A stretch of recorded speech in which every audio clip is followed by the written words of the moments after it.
Olá a todos! Ao longo da minha vida, acumulei uma boa quantidade de experiências paranormais, algumas mais leves, outras profundamente perturbadoras, e achei que seria interessante compartilhar algumas delas aqui. Sempre senti uma atração pelo inexplicável, como se o invisível estivesse à espreita ao meu redor, pronto para se revelar em momentos inesperados. Já vivi em casas assombradas, já testemunhei fenômenos que não se encaixam na lógica comum, e até visitei lugares considerados portais de dor e desespero. Entre todos eles, existe um que nunca saiu da minha memória. A ilha de Pavelia, em Veneza, conhecida por muitos como um dos pontos mais assombrados da Terra. Essa ilha não apenas deixou marcas em minha mente, como também moldou a forma como me apresento no mundo digital. De tão forte que foi o impacto, adotei Pavelia como parte do meu nome e persona online. Talvez essa história provoque arrepios, talvez desperte curiosidade ou até inspire alguém a mergulhar nesse mesmo mistério. Mas uma coisa é certa, esse lugar tem uma energia que não pode ser ignorada. Pavelia, uma pequena ilha nas lagoas de Veneza, parece inofensiva vista de longe. Rodeada pela beleza da cidade flutuante, sua presença discreta quase se perde entre canais, barcos e palácios. No entanto, o passado daquela ilha é um catálogo de horrores. Antigamente, Pavelia chegou a ter sua própria administração, até que guerras a destruíram. Mais tarde, no auge da peste bubônica, a ilha se transformou em um gigantesco cemitério. Corpos sem vida eram carregados em barcos e despejados em valas coletivas. Muitos eram queimados em fogueiras que iluminavam a noite com um clarão macabro. Mas o horror não parou por aí. Com o avanço da doença e a falta de recursos, até os vivos eram levados para Pavelia, infectados, febris, agonizando e jogados entre cadáveres em decomposição. Alguns ainda respiravam quando eram incendiados, gritando até que a morte os silenciasse. Conta-se que a própria terra da ilha é formada, em parte, por cinzas humanas misturadas ao solo. Pescadores da região evitam passar por lá, temendo que suas redes tragam ossos ou restos humanos ainda preservados sob a superfície. Mais tarde, ergueu-se um hospital no local. Pacientes relatavam constantemente ouvir vozes, ver figuras sombrias e sentir presenças invisíveis. Um médico cruel, obcecado em estudar a mente, começou a realizar experimentos sádicos, tanto físicos quanto psicológicos. Ele enviava doentes para sessões de tortura em nome da ciência, mergulhando-os em sofrimento sem volta. A lenda diz que esse mesmo médico, atormentado pelos espíritos da ilha, acabou sendo empurrado, ou se jogando, do campanário. O sino que badalava sobre a ilha foi removido há décadas, mas até hoje há relatos de toques noturnos ecoando no silêncio da lagoa. Minha chegada à Itália, minha ligação com Pavelia, começou ainda jovem, quando assisti a um programa de TV sobre a ilha. O relato chamou minha atenção, mas confesso que não aprofundei minhas pesquisas na época. O destino, no entanto, parecia ter planos diferentes. Alguns anos depois, ingressei no exército dos FIRCIA e fui designado para Vicenza, na Itália. Poucos, da minha idade, tinham a sorte de viver 3 anos em terras italianas, e eu estava ansioso por essa oportunidade. Após um ano de vida na Itália, lembrei-me do programa de TV e percebi que eu estava a apenas 20 minutos de Veneza. Foi então que reuni alguns colegas da minha unidade, pessoas de espírito corajoso, mas também curiosas sobre minhas histórias sobrenaturais. Contei-lhes sobre Pavelia e sobre outras experiências paranormais que já tinha vivido. O grupo ficou intrigado. No fim, todos concordaram em me acompanhar até Veneza em um fim de semana. Minha namorada da época, Ana, e eu embarcamos, primeiro com câmeras, celulares, relógios e dinheiro. Chegamos a Veneza, e ela ficou maravilhada com a cidade sobre a água, suas pontes e ruas vivas.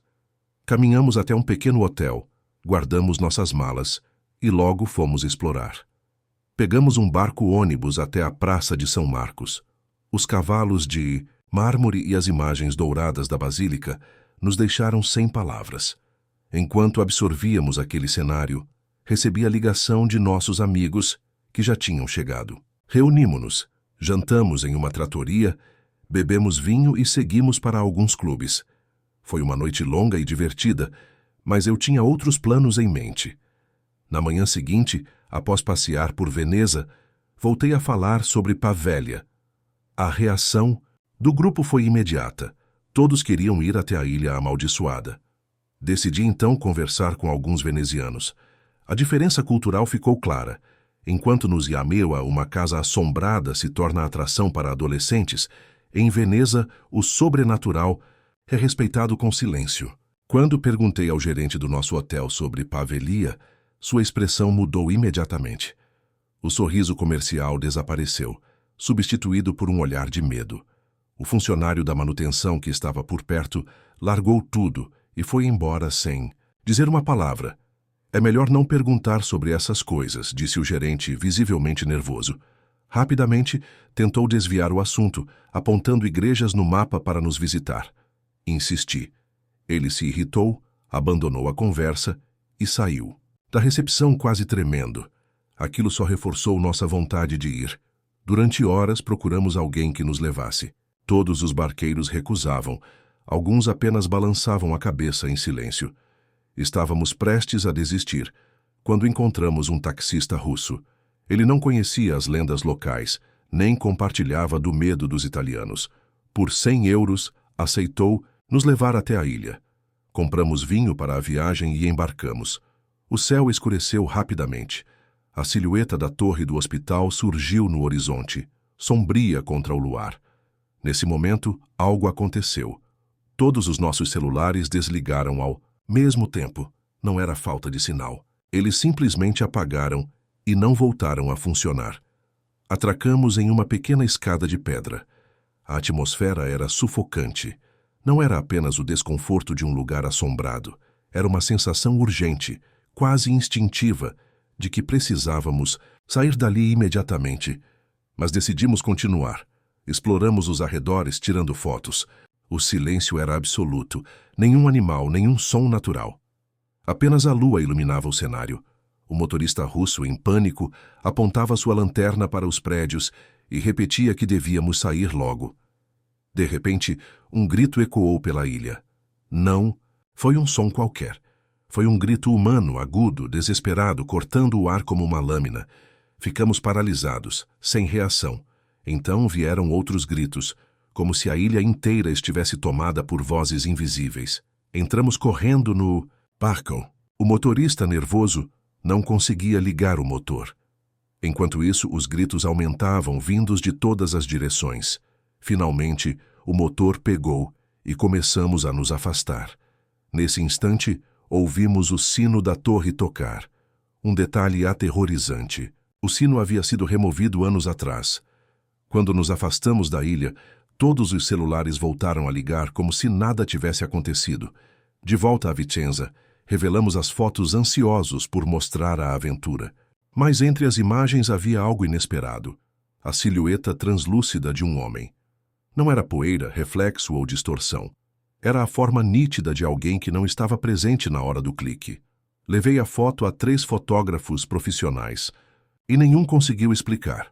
O mais estranho é que, após a visita, alguns de nós começaram a ter experiências perturbadoras em casa. Pesadelos vívidos, sensação de perseguição, barulhos de água pingando sem que houvesse vazamentos. Tudo isso em diferentes casas, no mesmo período. Era como se algo tivesse nos seguido de volta. Pavelia não é apenas uma ilha assombrada. É um lugar impregnado de maldade, dor e sofrimento. Nossa visita durou apenas 20 minutos, mas foi suficiente para nos marcar para sempre. Quero voltar um dia, mas desta vez preparado. Com lanternas, equipamentos adequados e, talvez, mais coragem.